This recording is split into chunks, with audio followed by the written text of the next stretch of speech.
tableau vivant. Yeah. But the point of a tableau is to show us what recreating something exactly would be like. Working with practicality and technical accuracy, I think, is what we're gaining a sort of perspective on. We started by getting the project from the designer. Slowly over time we made CAD models and ordered wood and cut the wood and built things. We added paneling, we added a dado rail, we added some skirting boards, pilasters, which are the wall details. There's a window. What else? Oh, the square piano. We made a square piano as well.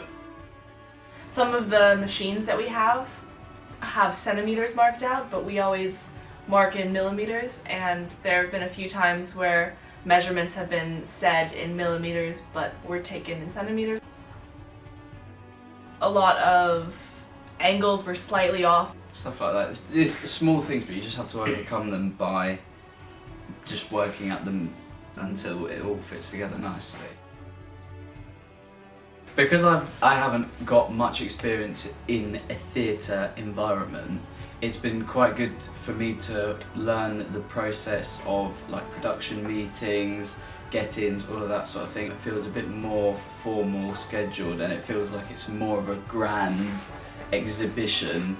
I think that I've gained an idea of how things actually work in a theatre. I'm heading the department, and that's something that's completely new for me, and it was definitely a learning curve, but I think now I know more in depth how the different departments fit together, because I've had a lot of communication with other departments, which in the past, working on shows, I would just kind of be told what to do and I would have to do it. But I'm really happy with the result, and I think it looks really nice.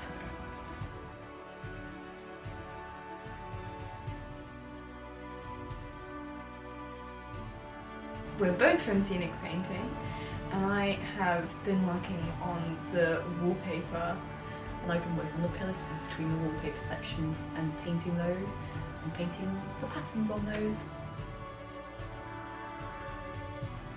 We did a load of research at the beginning. Things like the pattern of wallpaper, the wood, what wood was used. We looked into Colour. many colours. So many colours. Yeah, and then we started sampling. Which is when we kind of create a board and a mini version of what we're going to do to test if it works. And the techniques. And learn how to stencil. How to make stencils as well. We've learned how to melt the plastic one. We've been using heat pens a bit. Yeah.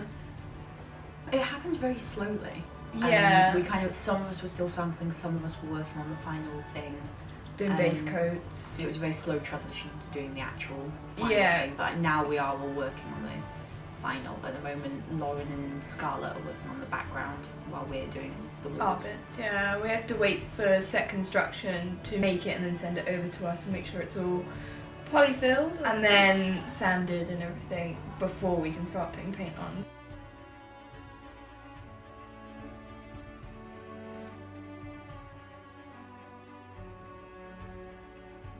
I'm Magpie, I'm on costume, and I'm making one of the Regency dresses. We started by finding as many reference pictures as possible, and then we did fabric sampling. Once we decided on things, it was time to start making, so just a lot of makings and fittings and alterations and finishing. We've learnt all sorts of like pattern alterations that are quite new to us. A lot of tips and tricks from our tutor Alice, who actually just finished working on season 3, Bridgerton. She answers a lot of questions about how certain things are constructed or how certain things have been made, like the drawstring piping in all of the necklines, or how they made the sleeves look a certain way. Like, she has not only the historical information, which we've also researched, but she has like actually what they've done on the show, which is much easier than trying to trawl through a million blogs to find the same answer. And yeah, I think just working really quickly, I think, is new to most of us, and this is a good way to practice getting things done before a very tight deadline. It's really tricky fabric.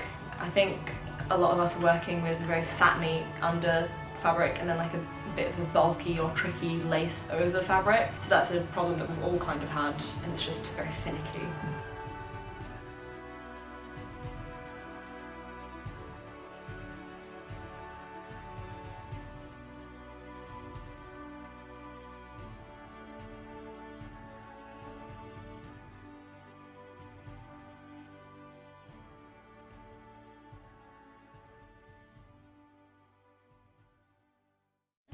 Hi, I'm Jemima.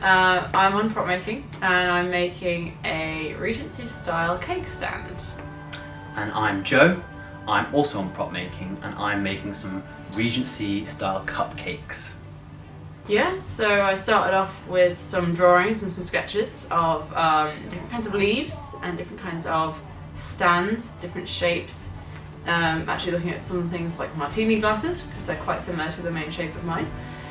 I then moved into looking at sculpting a bowl upside down to get a good shape, and then you can just cast it multiple times, and if anything goes wrong, you have a hard copy of it essentially. Then moved into sculpting leaves for that, did a lot of iterations on leaves.